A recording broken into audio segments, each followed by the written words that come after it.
Pemerintah Kota Banjarmasin melakukan audiensi dengan Organda Kalimantan Selatan, Asosiasi Logistik One Forwarder Indonesia Alfi Ilva DPW Kalimantan Selatan, DPD Asosiasi Pengusaha Truk Indonesia, serta pihak Pertamina di Aula Kayu Baimbai Balai Kota Banjarmasin. Semua pihak meminta agar ketersediaan bahan bakar minyak subsidi biosolar di SPBU yang berada di tengah kota untuk dikurangi kuotanya, dan dipindah ke 4 SPBU yang memang dilintasi truk besar.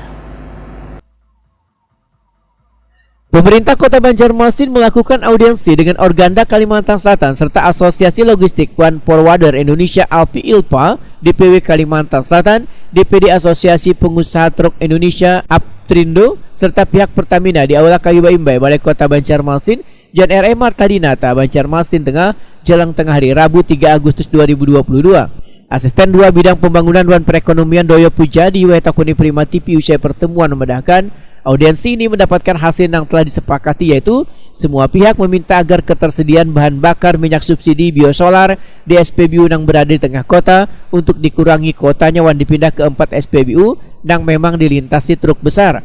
Tujuannya untuk meminimalisir waktu antrian wan truk kadang menumpuk hanya di salah satu SPBU. Mengenai teknis pelaksanaannya, menurut Doyo Pujadi diserahkan pada Pertamina yang memiliki kewenangan, sedangkan dari pemerintah kota hanya akan melakukan pengawasan secara ketat di 4 SPBU tersebut.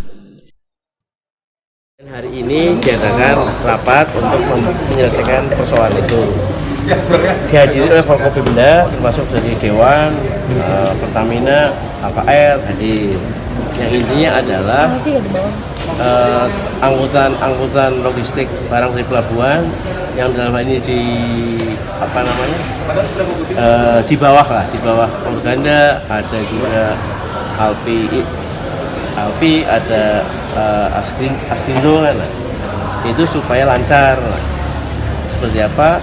Supaya angkutan barang bisa lancar untuk meningkatkan kelancaran perekonomian di Kalimantan Selatan. Sudah rapat pertemuan yang intinya bahwa pihak Pertamina yang punya kewenangan penuh, pemerintah kota hanya memberikan melakukan pengawasan, serta memberikan bagian pertimbangan kepada pihak Pertamina yang akan menentukan langkah teknisnya.